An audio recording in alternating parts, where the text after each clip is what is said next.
नमस्कार प्रेक्षकांनो, मालिकेच्या पुढील काही भागांमध्ये आपल्याला खूपच जबरदस्त असा ट्विस्ट पाहायला मिळणार आहे. ज्याचा स्वप्नातही विचार केला नव्हता ती गोष्ट घडणार आहे. ती म्हणजेच पारू आणि आदित्यचा गृहप्रवेश होणार आहे. आणि पारू आणि आदित्यच्या गृहप्रवेशासाठी स्वतः आता हे सगळं करणार आहे. ती म्हणजे अहिल्या करणार आहे. आणि अहिल्या पारू आदित्यला घेऊन घरी येणार आहे. तर घरी आल्या आल्या पारूला जेव्हा सत्य समजणार आहे दिशाचं, तेव्हा पारू दिशाची हकालपट्टी करणार आहे. हे सगळं कशा पद्धतीनं होणार आहे ते आपण आजच्या या व्हिडिओमध्ये पाहणार आहोत. त्यासाठी हा व्हिडिओ शेवटपर्यंत पहा. त्याचबरोबर चॅनलवरती नवीन असाल तर चॅनलला नक्की सबस्क्राईब करा, व्हिडिओला लाईक करा. तर इकडे आता श्रीकांतची तब्येत खूप क्रिटिकल झालेली आहे. हा तिसरा अटॅक आलेला आहे असं डॉक्टरांनी सांगितले आणि लवकरात लवकर बायपास करणं गरजेचं आहे. पण श्रीकांत मात्र ऐकायलाच तयार नाही. श्रीकांतचा हट्ट एकच आहे की जोपर्यंत आदित्य येत नाही, पारू येत नाही, तोपर्यंत मी या ऑपरेशनसाठी तयार होणार नाही. हे सगळं श्रीकांतने ठरवलेलं आहे. म्हणून श्रीकांत हट्टाला पेटलेला आहे, तो ऐकायलाच तयार नाही आहे.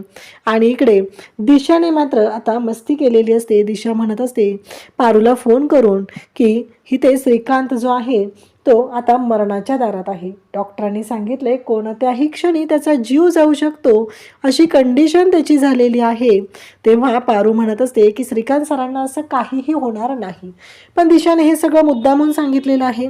आणि बिचारा आदित्यचा फोन खराब झाल्यामुळे तो दुरुस्तीला दिलेला आहे. आणि पारू मात्र तिचं काम करत असते. तिने जी टिफिन सर्व्हिस चालू केलेली आहे ती तिने चालू ठेवलेली आहे. इकडे अहिल्या खूप समजावण्याचा प्रयत्न करत आहे श्रीकांतला, पण श्रीकांत ऐकायलाच तयार नाही. जर आदित्य आला तरच मी या ऑपरेशनला तयार होईल असं त्यांनीच ठरवलेलं आहे. इकडे मात्र सगळेजण, प्रीतम, प्रिया सगळेजण समजवत आहेत, पण ऐकायला कोणीही तयार नसतं. त्यानंतर इकडे पाहायला मिळतं ते म्हणजेच की हे सगळं जेव्हा चालू असतं तेव्हा आता अहिल्या म्हणते की मला जाऊन गेलं पाहिजे, भेटलं पाहिजे. मी ठरवेल तिथं जाऊन काय करायचं, मी स्वतः घेऊन येईल. मी दिलेला शब्द मोडायलाही तयार आहे, कारण माझ्यासाठी माझ्या श्रीकांतचा जीव महत्त्वाचा आहे.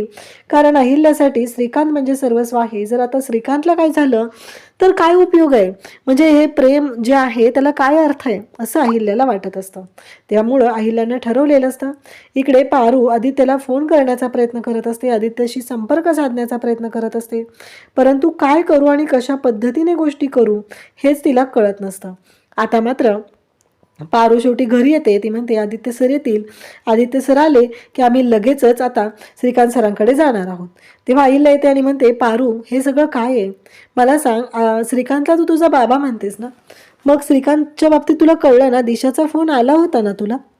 तेव्हा पारू म्हणते की हो मला फोन आला होता, त्यांच्याकडूनच मला कळलं की श्रीकांत सरांना हे सगळं झालंय.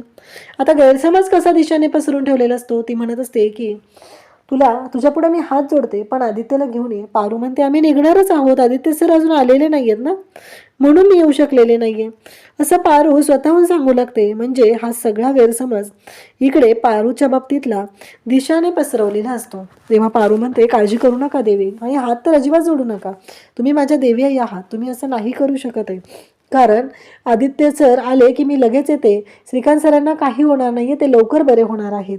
तेव्हा अहिल्याला कुठं बरं वाटतं, पण परत तिच्या मनात येतं की बघा आज मला या पारूच्या समोर हात जोडायला लागलेले आहेत. माझ्याच मुलाला त्याच्या बापाला त्याची गरज आहे, पण इथे मला पारूच्या समोर हात जोडावे लागत आहेत.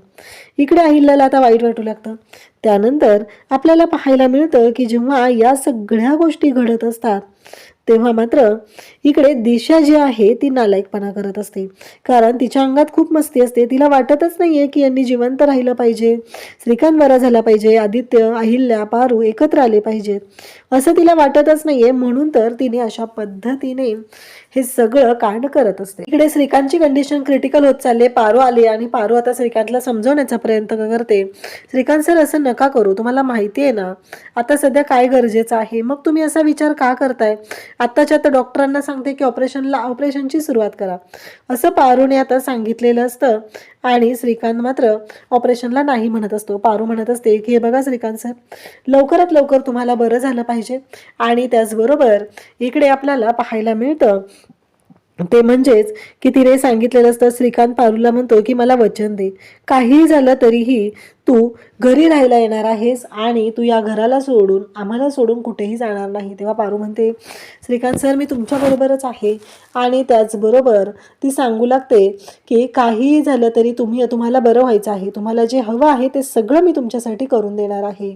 आणि त्याचबरोबर आपल्याला पाहायला मिळतं की हे सगळं जेव्हा घडत असतं तेव्हा मात्र इकडे पारू अशा पद्धतीने बोलत असते. आणि फायनली श्रीकांतने ऑपरेशनला तयारी दाखवलेली आहे आणि श्रीकांतचं ऑपरेशन असतं आणि त्याचबरोबर ऑपरेशन होतं. आणि मग अहिल्याला जो शब्द दिलेला आहे आदित्य पारू या दोघांचाही गृहप्रवेश झाला पाहिजे, तो शब्द पाळायची वेळ आता अहिल्यावर आलेली असते आणि पारू आणि आदित्य या दोघांचाही गृहप्रवेश होतो.